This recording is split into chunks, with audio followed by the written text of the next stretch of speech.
दुर्योधन ने देखा कि युधिष्ठिर जीत रहे।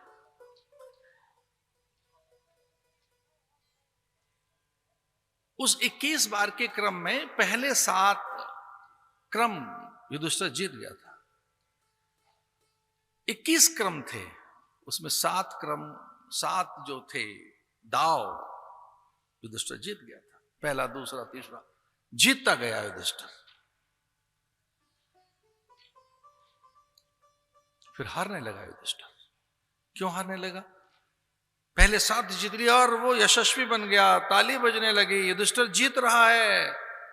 और दुर्योधन बीच में आकर खड़ा हो गया। उसने कहा नहीं, अब मैं नहीं खेलूंगा, तू जीत रहा है, तेरे पास वो कौशल है, विद्या है, तेरे पास चातुर्य है, अनुभव है, तुझे विद्या सिद्ध है जुए की, तू उस छल के तंत्र को जानता है, छल के मर्म को जानता है, छल के भीतर में कौन बैठा है, वो छल का स्वामी कौन है, वो छलिया, तू उसे जानता है।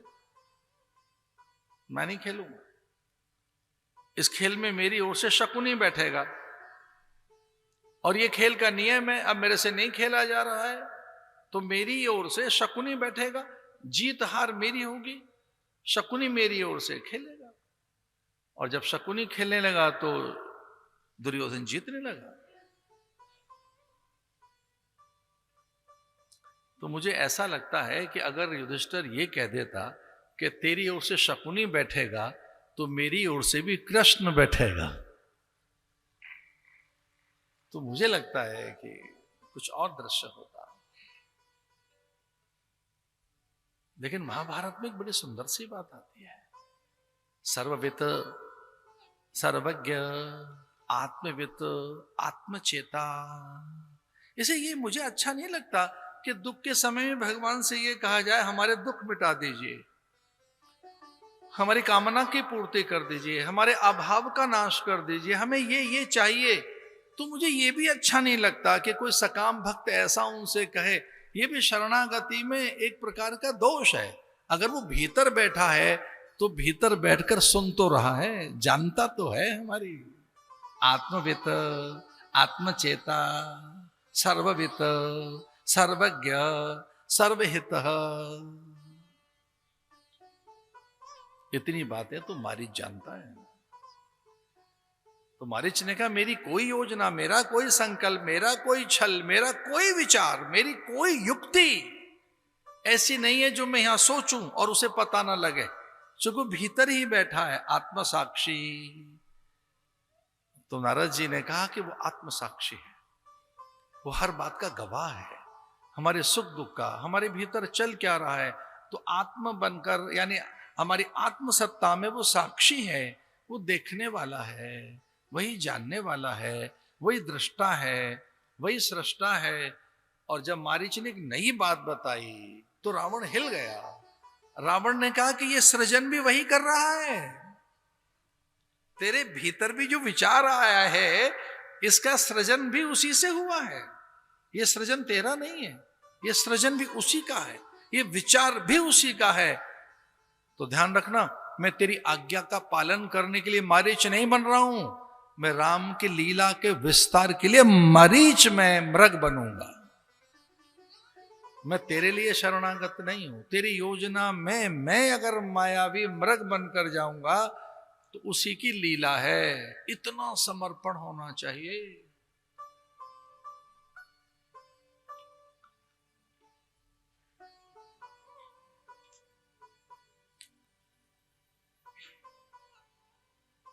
बहराम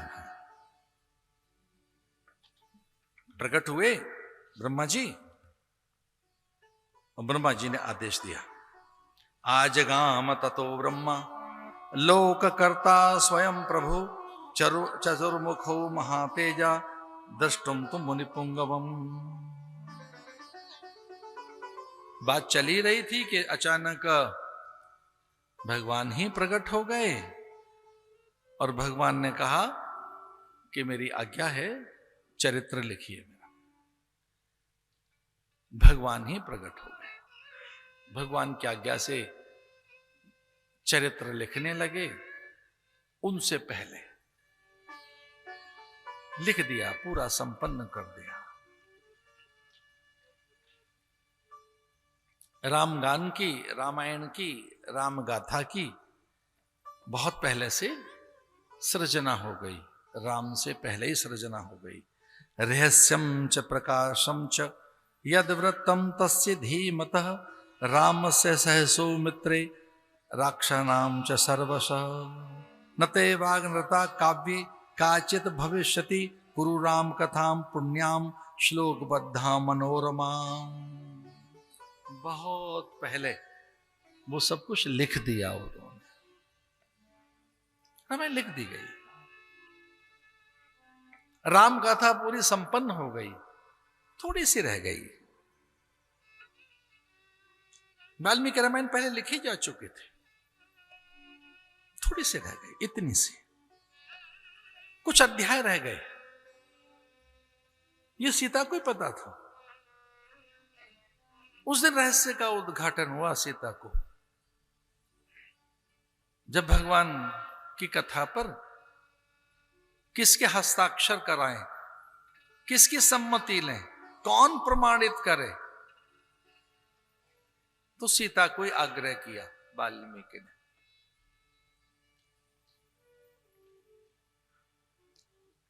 नामकरण कर दीजिए इसका। किस काल में? कि जब सीता का निर्वसन हो गया है, निर्वासन हो गया है।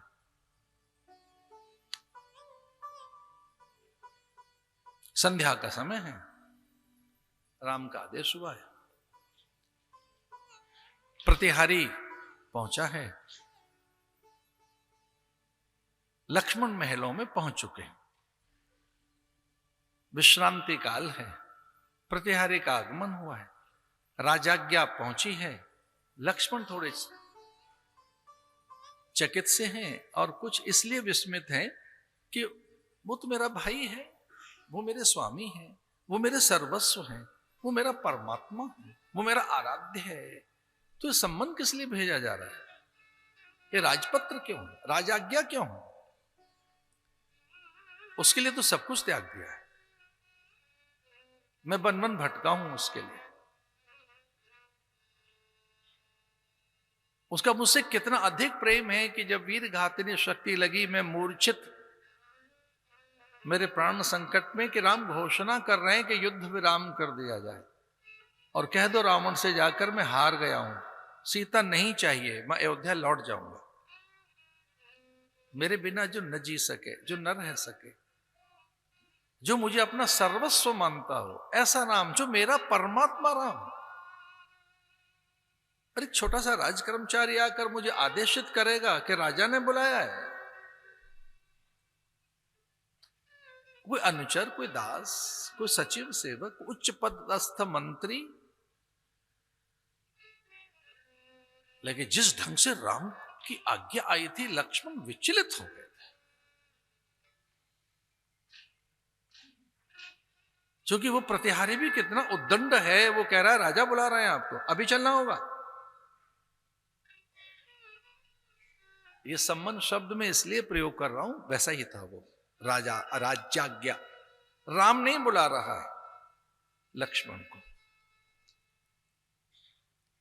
रामाज्ञा नहीं है, देवाज्ञा नहीं है, ईश्वर की पुकार नहीं है, बड़ा भैया नहीं बुला रहा है। वो जो करुणा संपन्न राम है, जिसमें करुणा है, ऐसा राम नहीं पुकार रहा है। संध्या काल में लक्ष्मण के पास में राजदूत पहुंचे हैं, अभी पहुंचे, और वो खड़ा है कि चलिए आपको लेके चलना है, अब भी चलना है। उसकी हिम्मत तो देखो, वो कितना उद्दंड है, लेकिन लक्ष्मण उसकी आज्ञा का पालन करते हैं। लक्ष्मण एक दूत की आज्ञा का पालन करता है। अब लक्ष्मण निरुत्तर है, क्योंकि राज आदेश का पालन करना है। राजा की कोई आज्ञा है, राम की नहीं, भाई की नहीं, ईश्वरी आज्ञा नहीं। आपको राजा पता नहीं क्या आज्ञा दे देंगे, और मैं राजदूत हूं, मैं तो राज कर्मचारी हूं। और रामाज्ञा हुई है कि भोर में सुमंत्र नहीं जाएंगे, सचिव नहीं, कोई सैंदन नहीं, माने सारथी भी नहीं, कोई सचिव सेवक नहीं, दास दासी नहीं, कोई अनुचर और किसी प्रकार का कोई भी अंतरंग सेवक नहीं। रथ अकेले आप चलाएंगे, सारथी नहीं होगा। सीता को रथ में बिठाना, सरयू पार छोड़ाना, हां गंगा पार। और अभी लक्ष्मण अवाक से हैं और उन्होंने कहा एक और बात, वहां जहां वाल्मीकि का आश्रम हो उसके आसपास, और हां जहां रथ जाने के लिए मार्ग न बचे, जहां जंगल और फिर कोई रास्ता न दिखे, वहां तक ऐसा कह के राम मंदिर चले गए।